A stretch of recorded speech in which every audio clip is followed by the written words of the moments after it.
Here's your wrestling news for November 23rd, 2021. And your headlines for today include Vince McMahon and WWE received an insane 7-figure payment for promoting The Rock's Netflix movie Red Notice. Kenny Omega vacates AAA Mega Championship. Bray Wyatt's first appearance post-WWE release announced. Major rift between Andrade El Idolo and Charlotte Flair, couple staying separately.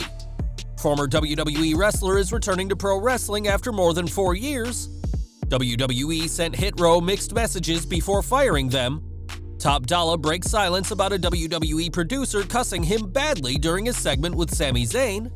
Bully Ray and Velvet Sky announce breakup, and more. We are kicking off today with Raw, as the saga of the missing egg was one of the biggest stories of the night. The egg, which Mr. McMahon claimed once belonged to Cleopatra, was stolen at Survivor Series, and the chairman personally oversaw the investigation, promising a WWE title shot to whoever found the culprit. This incentive worked, as we saw plenty of superstars, including Kevin Owens, searching around, but it was ultimately SmackDown's Sami Zayn who found the culprit. All his time as a conspiracy theorist paid off, as Zayn discovered it was Austin Theory who took the egg to get a selfie with it.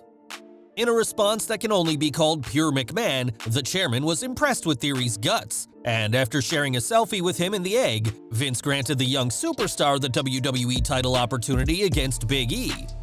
Unsurprisingly, Zayn was shocked and outraged, but the chairman told him to shut up and nobody likes a snitch, which was admittedly hilarious.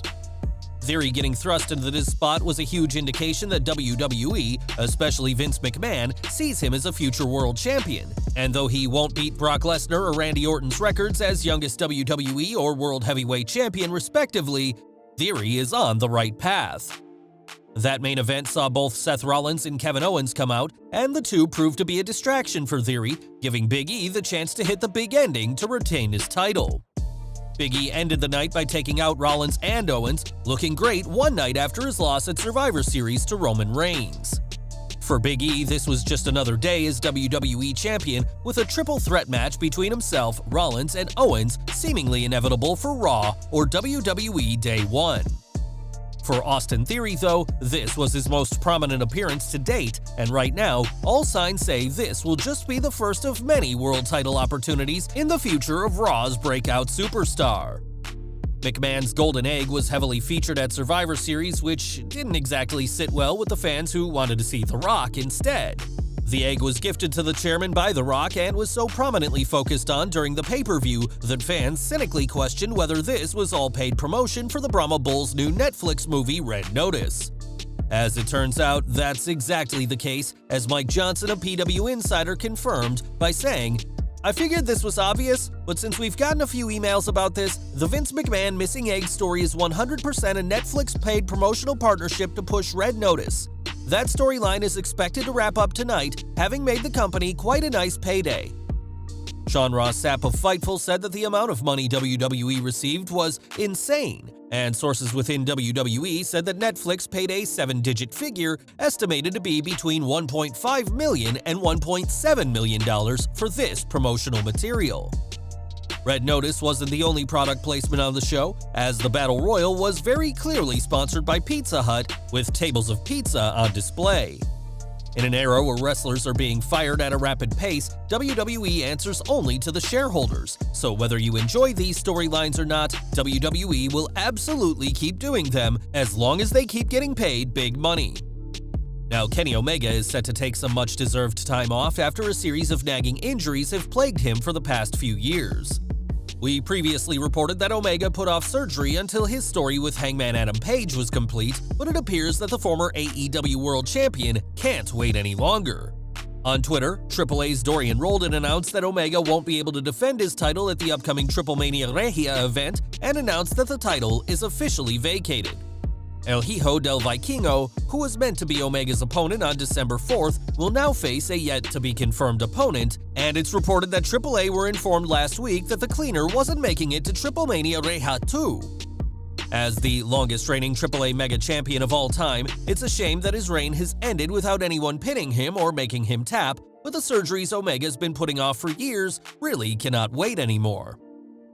Since being released from WWE this past July, Bray Wyatt hasn't appeared for another promotion, but we know where the former Universal Champion will be during WrestleMania weekend.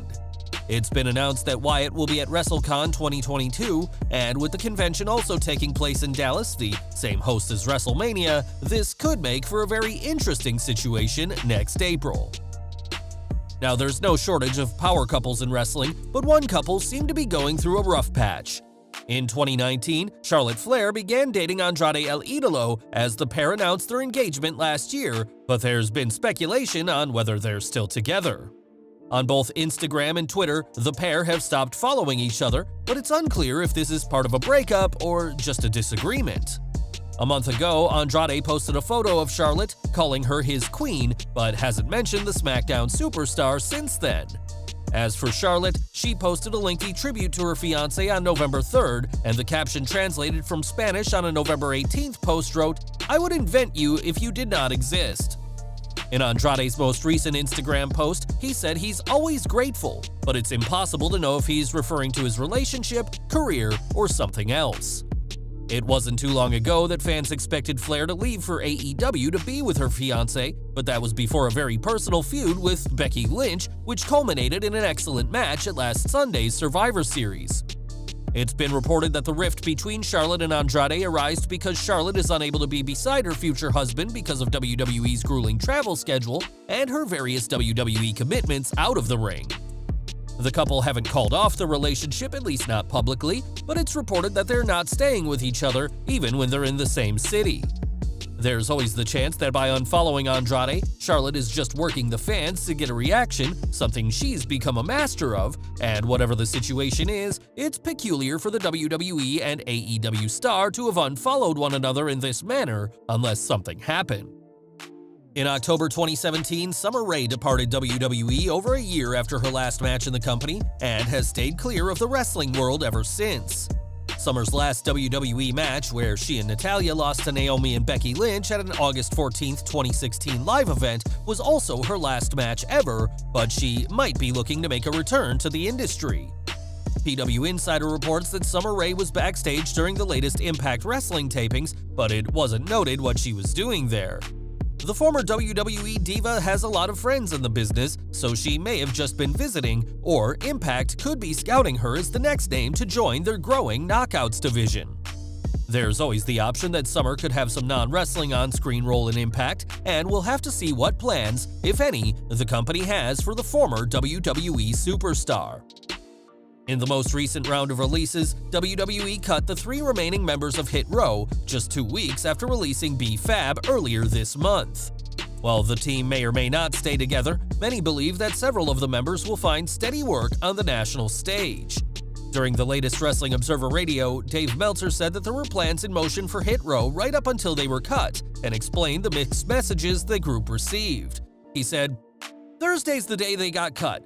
So Thursday, they're first told that they got to be on SmackDown, Survivor Series, and Raw, and then they're told they're off all 3 shows. Then they're called again and told they're back on all 3 shows. Then the next call they get is they're fired. This is all on Thursday." Even in the final hours of their WWE careers, several pitches were made by creative for how Hit Row would be used, as even without B-Fab, the company still believed that the group would have something to do on the main roster. In the end, all the talks and plans didn't go anywhere, but the group have remained positive since being released. On social media, Ashanti Adonis was grateful to WWE, while Isaiah Swerve Scott simply posted a devil emoji. It's been rumored that these two were just collateral in WWE's decision to fire Top Dolla, who had backstage heat that rubbed off on his Hit Row partners. Top Dolla's social media freestyles brought him a lot of attention, but it wasn't the kind WWE wanted, and this was a factor in WWE cutting ties with him and, by extension, the other members of Hit Row. Speaking to Busted Open Radio, Top Dolla discussed his brief SmackDown tenure, which included an incident with those backstage. During a rehearsal for a segment with Sami Zayn, Dolla politely asked if the music being played in the arena could be turned down for the show in order for fans to hear what he was going to say, and this request wasn't received well at all. He added, "I don't know what was said, but something was said about me over the headset that was so disrespectful that 3 different producers who heard it on headset came up to me and apologized to me afterwards, even though I didn't hear what was said." Clearly, something was said that was very wild and disrespectful because they felt the need to apologize to me for something I didn't even know. If I would have heard it and said anything back, then I'm disgruntled and I'm aggressive and I'm the angry black man. It's unfortunate the way the things shape out, but at the end of the day, I'm not telling nobody to never watch WWE again. I'm going to watch WWE. I'm not sitting here pretending that I'm not. I watch everything. But also, that's not the end-all be-all. That's not where we have to be successful.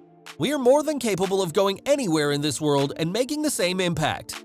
Top Dolla also said that he complained to WWE's front office when B-Fab was released, which probably did him and his reputation no favors backstage, and now he and his freestyle raps won't be heard anymore on WWE programming. And we're ending today with Bully Ray and Velvet Sky, who have announced their breakup.